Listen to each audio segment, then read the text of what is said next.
You're listening to an Airwave Media Podcast. My name is Greg Jackson. I'm a PhD-holding historian, a professor, and the creator of History That Doesn't Suck, a podcast that makes legit, seriously researched American history come to life through entertaining stories.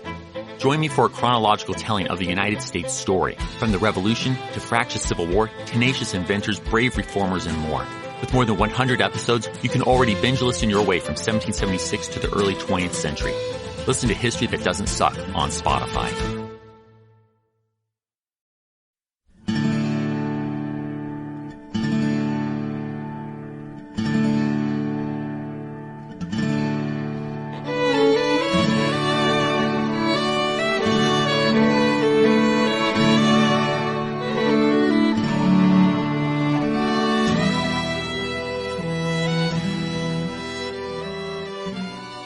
Hey everyone, thanks for tuning in to this special bonus episode of our Civil War podcast. My name is Rich. And I'm Tracy. Hello y'all. Thanks for downloading this episode. As we hinted at a week or so ago, today we're going to be talking about horses and also mules and their importance to Civil War armies.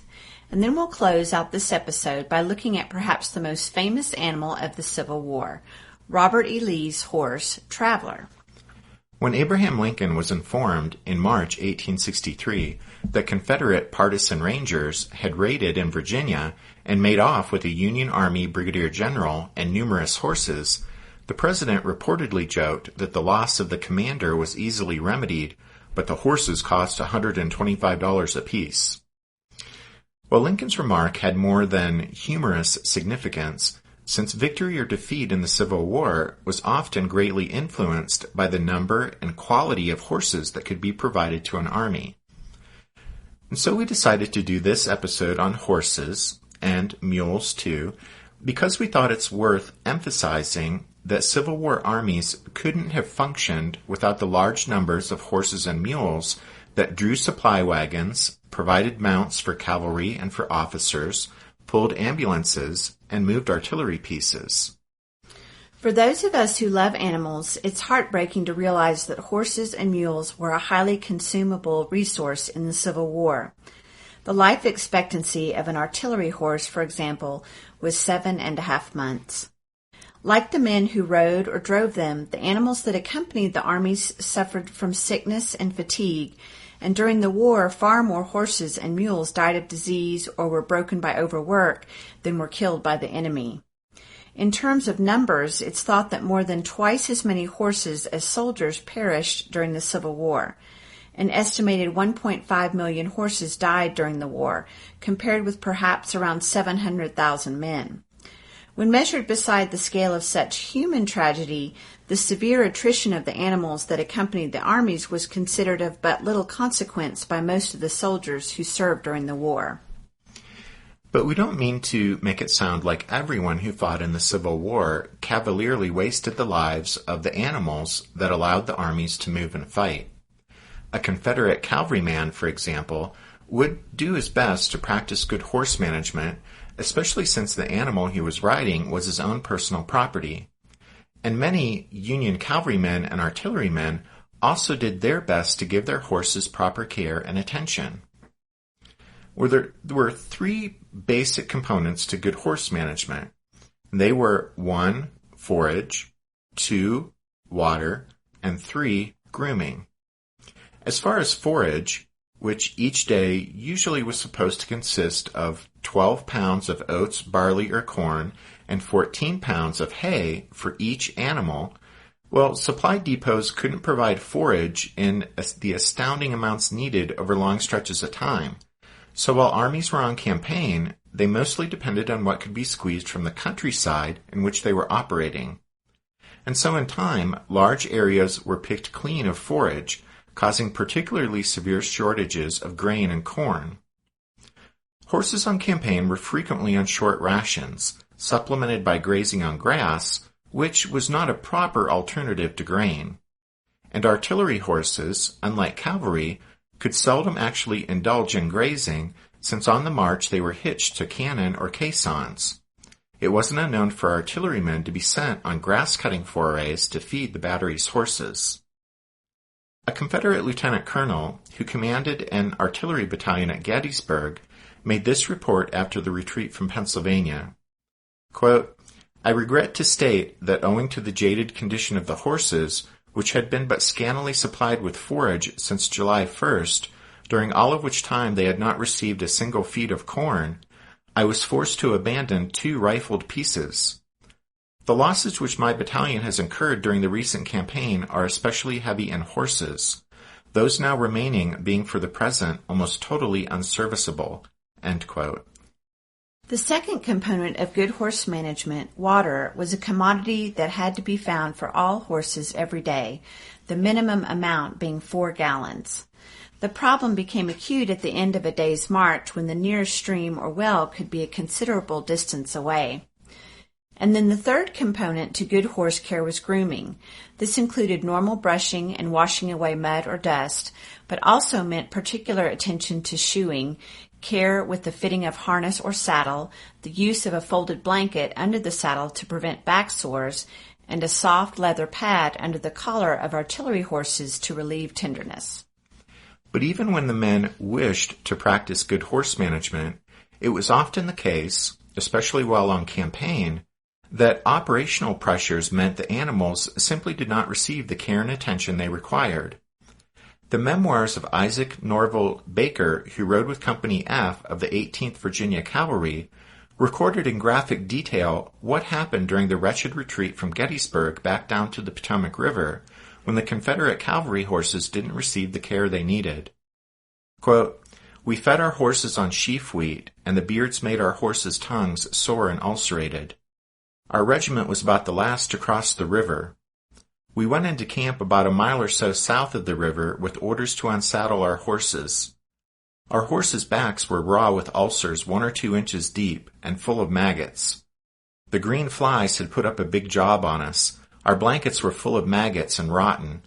Our saddles had from a pint to a quart of maggots in them, and we had to run them out with hot water and soap. And it was months before the horses' backs were cured." End quote. So that's just to illustrate that while good horse management, that is the constant care and attention to feeding, watering, grooming, shoeing, and resting, well, good horse management ought to have been the first priority of every cavalryman or artilleryman, but some men either didn't understand or care about such things, and other men did care about those things, but sometimes in the midst of fighting the war, it just wasn't possible to properly care for the animals. And it should also be mentioned that the absence of a trained and organized veterinary corps severely hampered both armies.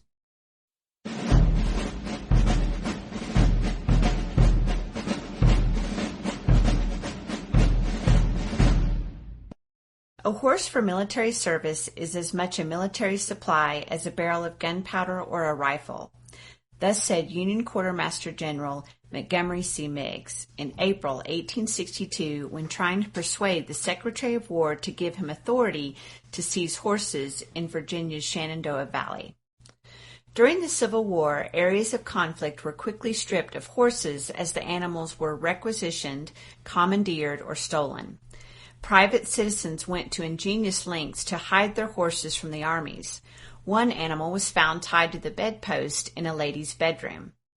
To capture enemy horses was a crucial task of any cavalry or foraging expedition, and the Union armies captured many more than the Confederates, since for most of the war, campaigning was in Southern territory. The number of horses an army needed to move and fight was staggering. Already in September 1861, the Army of the Potomac needed 20,000 saddle horses and another 20,000 draft horses just to do its daily business.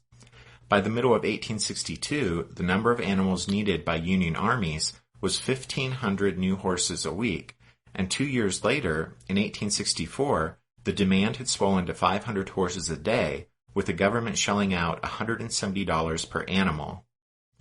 And just as a footnote, but by the end of 1864, good horses in the Confederacy cost from $600 up to $2,500, prices well beyond the means of most Southern cavalrymen.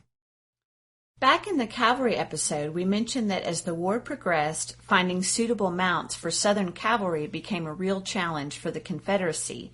But as the war went on, supplying the immense numbers of horses needed by the Union armies also became a problem for the North.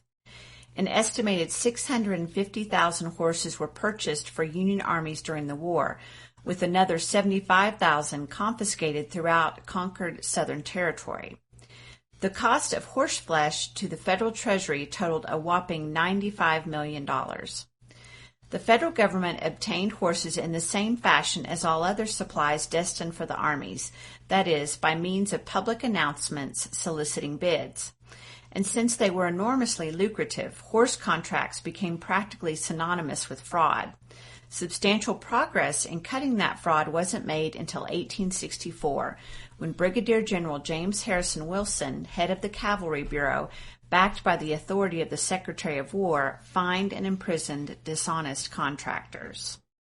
Horses used by both armies could be roughly divided into draft and saddle animals.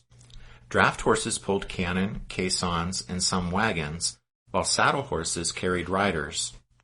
In the artillery, half the horses performed both functions, since the left-hand horse of each pair pulling guns or caissons carried a driver. At the start of the war in 1861, it's estimated that the northern states held around 3.5 million horses, with only 1.7 million being in the Confederate States. The border states of Kentucky and Missouri had another 800,000. However, the horse was not the only draft animal available to the armies. Considerable use was made of mules. But while the North had a preponderance of horses, the reverse was true of mules, with the South holding some 800,000, the North 100,000, and the two border states 200,000. One of the reasons the loss of most of Tennessee in 1862 was a major blow to the Confederacy was because it deprived the Confederacy of its main source of mules. Mules were strong, sure-footed, and excellent load carriers or pullers. They were not as susceptible to suffering from neglect, disease, hard usage, or bad feed. They were not picky eaters. They could travel over rough terrain that would lame a horse. So in some important aspects, mules were better than horses, but not in one regard. They were useless for drawing guns or caissons since they became demented under fire. In battle, horses tended to be steady under fire. They might kick, buck, or rear, but mules went mad. They would kick and roll around on the ground, entangling harnesses and causing pandemonium. At times, they would be used to carry mountain howitzers due to their sure-footedness and the fact that the howitzers could be dismantled into individual loads. At the Battle of Port Republic in June 1862, a Confederate colonel had a battery of mountain howitzers carried by mules, and he described what happened when shells burst overhead as his unit took shelter in a gully. Quote, "The mules became frantic. They kicked, plunged, and squealed. It was impossible to quiet them, and it took 3 or 4 men to hold one mule from breaking away. Each mule had about 300 pounds weight on him, so securely fastened that the load could not be dislodged by any of his capers. Several of them lay down and tried to wallow their loads off. The men held these down, so that suggested the idea of throwing them all to the ground and holding them there." End quote. And so for that reason, mules, although they numbered almost half the draft animals in Civil War armies, mules were kept out of the line of fire whenever possible, and were almost universally used for drawing the wagons of the supply and ammunition trains. And no one knows for certain just how many mules were pressed into military service during the war. Northern armies used as many as 450,000, and Confederate forces probably that many or more.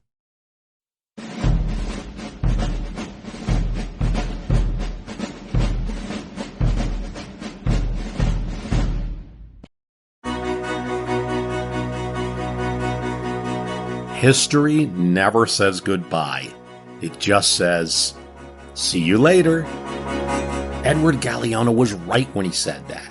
Events keep happening over and over again in some form.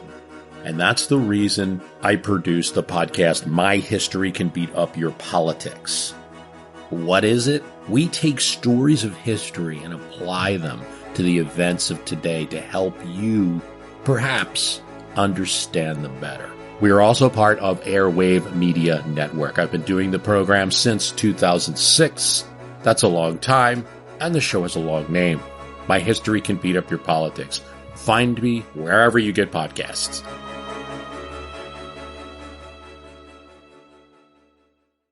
Did archaeologists discover Noah's Ark? Is the rapture coming as soon as the Euphrates River dries up? Does the Bible condemn abortion? Don't you wish you had a trustworthy academic resource to help make sense of all of this? Well, I'm Dan Beecher, and he's award-winning Bible scholar and TikTok sensation Dr. Dan McClellan, and we want to invite you to the Data Over Dogma podcast, where our mission is to increase public access to the academic study of the Bible and religion, and also to combat the spread of misinformation about the same. But, in a fun way. Every week we tackle fascinating topics. We go back to source materials in their original languages. And we interview top scholars in the field. So whether you're a devout believer, or you're just interested in a clear-eyed, deeply informed look at one of the most influential books of all time, we think you're going to love the Data Over Dogma podcast. Wherever you subscribe to awesome shows. We want to use this last part of the show to talk about Robert E. Lee's favorite horse, Traveler. Traveler is arguably the Civil War's most famous horse, and although he wasn't the only horse Robert E. Lee rode during the war, Traveler was the Confederate general's favorite mount, and in history and memory, the two are inseparable. The Iron Gray Horse was born in 1857 in Greenbrier County, now in West Virginia. His sire was Gray Eagle, a 16-hand gray racehorse that was famous for running in a $20,000 stake race in Louisville, Kentucky in 1839. Gray Eagle sired numerous successful racehorses and saddle horses, and James W. Johnston purchased a mare named Flora that had been bred to Gray Eagle and had her shipped to his home in Greenbrier County in western Virginia, where the colt was born in 1857. Johnston named the colt Jeff Davis after the Mississippi senator who had gained fame during the Mexican War. Robert E. Lee first saw Traveler in the fall of 1861 while he was serving in western Virginia. Lee was apparently quite taken with the horse even then, appreciating its charm, grace, and good looks, and in jest referred to the animal as my colt. Traveler was then owned by another Confederate officer, Captain Joseph M. Brown, a quartermaster in the 3rd Virginia Infantry. Brown had purchased the horse for military service from a fellow officer who was the son of the original owner. Captain Brown changed the animal's name from Jeff Davis to Greenbrier. The captain's brother, Major Thomas L. Brown, recalled how Joseph enjoyed prancing about on his top-quality steed. The major praised the horse for needing, quote, neither whip nor spur, and would walk his 5 or 6 miles an hour over the rough mountain roads of western Virginia with his rider sitting firmly in the saddle and holding him in check by a tight rein. Such vim and eagerness did he manifest to go right ahead so soon as he was mounted. End quote. Before he had a chance to try to purchase the horse from Captain Brown, Robert E. Lee was sent south to take charge of the Confederacy's coastal defenses. But as fate would have it, the 3rd Virginia shortly thereafter was transferred to South Carolina, and so Lee once again ran across Brown riding the beautiful iron gray horse, and Lee inquired about the well-being of his colt. Brown, aware that Lee was partial to the horse, and certainly not unconscious of their differences in rank, offered Greenbrier to Lee as a gift. The general declined, but offered to buy the animal. Brown wrote to his brother, who was home on sick leave, asking for his advice.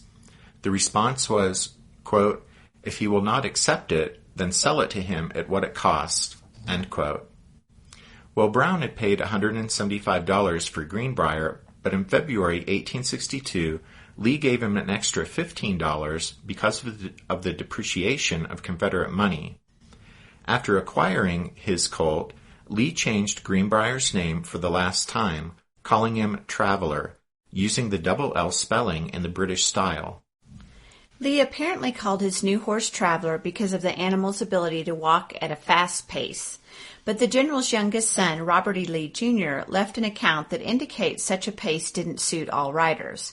After gaining a promotion late in 1862 and having need to travel to Fredericksburg to his new posting, Robert Jr. stopped by his father's headquarters along the way. The general lent Traveler to his son for the 30-mile journey, and the young Lee recounted the trip in his 1904 book, Recollections and Letters of General Robert E. Lee. Quote, "The general had the strongest affection for Traveler, which he showed on all occasions, and his allowing me to ride him on this long march was a great compliment. Possibly he wanted to give me a good hammering before he turned me over to the cavalry. During my soldier life so far, I had been on foot, having backed nothing more lively than a tired artillery horse, so I mounted with some misgivings, though I was proud of my steed. My misgivings were fully realized, for Traveler would not walk a step. He took a short, high trot and kept it up to Fredericksburg, some 30 miles. Though young, strong, and tough, I was glad when the journey ended. I think I am safe in saying that I could have walked the distance with much less discomfort and fatigue." End quote. Despite the strong association Robert E. Lee shares with Traveler, the general did not actually begin to ride him regularly until after the spring 1862 Peninsula Campaign. But from that point on, he was Lee's most used mount, even after 2nd Manassas, where Lee was at the front reconnoitering when he dismounted, and while he was holding Traveler by the bridle, the horse was startled by some movement and plunged, pulling Lee down on a stump. Lee broke bones in both of his hands, a painful and frustrating accident, especially since it meant the general couldn't hold a horse's reins in his wounded hands, and so he went through most of the rest of that campaign riding in an ambulance wagon. Another dramatic incident occurred in the Wilderness in May of 1864, when Lee looked as if he were going to personally lead a counterattack, but some of Longstreet's Texans surrounded Traveler and shouted, "Lee to the rear! Lee to the rear!" Several of the Texans are reported to have gently taken Traveler's bridle and turned him around, starting Lee back toward safety. That day in the Wilderness, Traveler carried Lee until well after midnight, and when they finally returned to camp, Lee dismounted, and overcome with exhaustion, he threw his arms around Traveler's neck to hold himself up.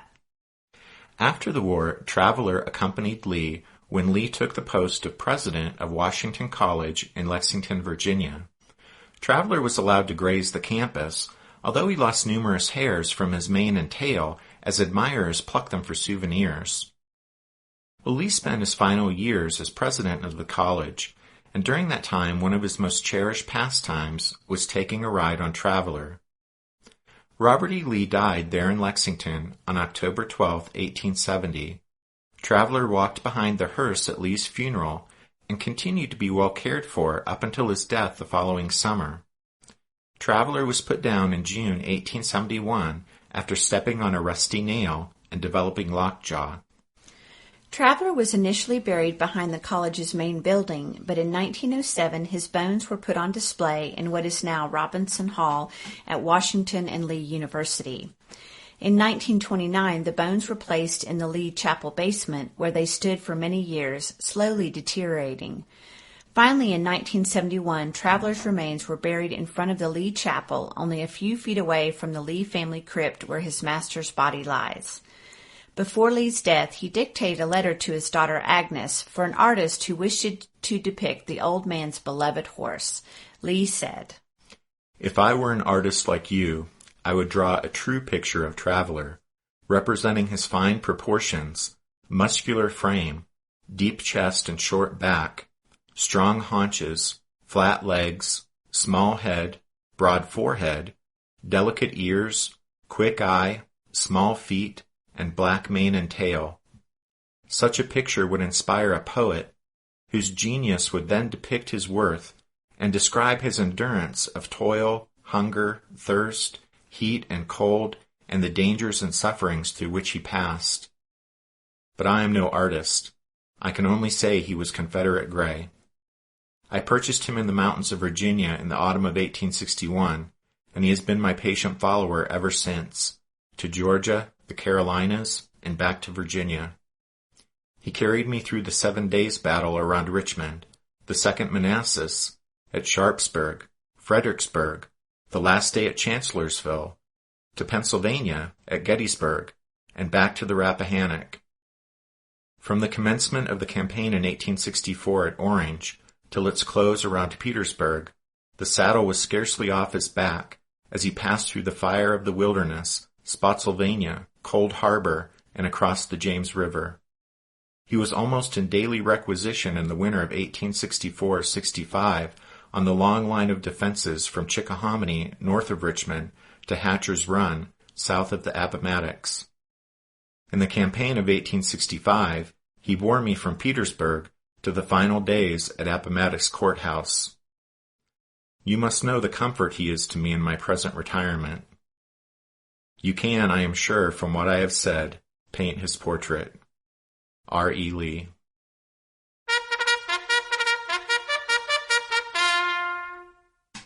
That means it's time for this episode's book recommendation. And we actually pulled this episode together from a number of different sources.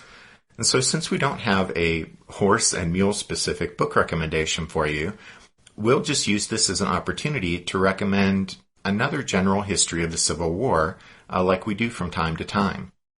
And so our book recommendation this time is The Great Struggle, America's Civil War by Stephen E. Woodworth.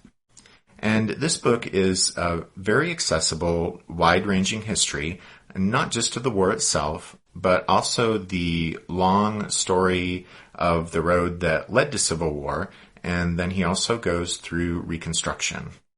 So that's This Great Struggle, America's Civil War by Stephen E. Woodworth.